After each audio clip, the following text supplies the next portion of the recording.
শেরপুরের ঝিনাইগাতি উপজেলার এই প্রকৃতির মনোরম পরিবেশের ভেতরে গান গাইতে কার না ভালো লাগে।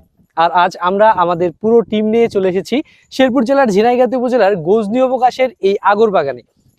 দুদিন থেকেই ফেসবুক বা সোশ্যাল মিডিয়ায় দেখছেন এই বাগানটি কিন্তু ভাইরাল। এই জায়গাটিতে এখন যে পরিবেশটা বিরাজ করছে, এখানে দর্শনার্থী যারা আছে তারা কিন্তু মোটামুটি সকাল থেকে আমরা দর্শনার্থীদের ভিড় দেখছিলাম। সকাল থেকে আমরা এখানে দেখছি যে দূর দূরান্ত থেকে ঘুরতে আসছেন, কিন্তু খেয়াল রাখতে হবে এই পরিবেশটাও কেউ রক্ষা করতে হবে। এমন কোনো কাজ করা যাবে না যেটা পরিবেশের ভারসাম্য রক্ষা না হয়ে যেন এই জায়গাটাতে আবার নোংরা না হয়।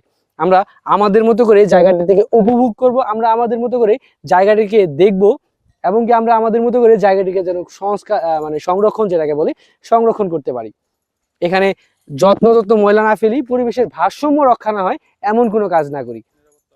আর বিশেষ করে যেটা বলি, এটা হাতি প্রবণ এলাকা, এখানে হাতির সময় চলছে। এই সময়টাতে এখানে আসা কিন্তু মোটামুটি অনিরাপদ।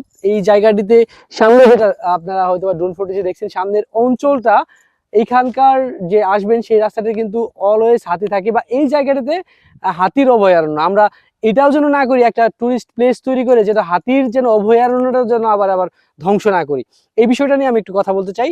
হয়তোবা আমার এই কথাটিকে অনেকেই মন খারাপ করবেন যে হাতির অভয়ারণ্য বা এই জায়গাটিতে হাতি বা বন্য পশু পাখি কিন্তু স্বাচ্ছন্দ্যে থাকতে ভালোবাসে, কারণ এটা একটা নিরাপদ, মানে একদমই সমাজ, বা এখানে বসতি নাই, মানুষের কোলাহল নাই।